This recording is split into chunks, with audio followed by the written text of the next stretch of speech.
തൃശൂർ വടക്കംനാഥ ക്ഷേത്രത്തിൽ ആനയൂട്ട് നടന്നു. കർക്കിടകത്തിലെ ആദ്യ പുലരിയിൽ നടന്ന ആനയൂട്ടിന് നിരവധി പേർ സാക്ഷിയായി.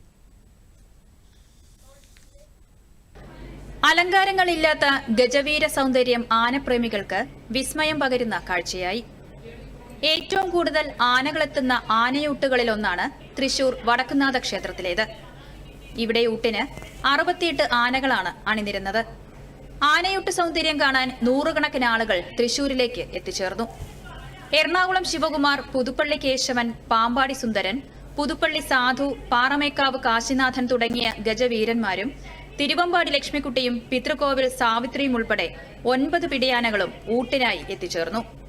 ആനയൂട്ടിനു പുറമെ ഗജപൂജയും മഹാഗണപതി ഹോമവും നടന്നു. 1,20,028 നാളികേരമാണ് ഭക്തജനങ്ങൾ ക്ഷേത്രത്തിലായി സമർപ്പിച്ചത്.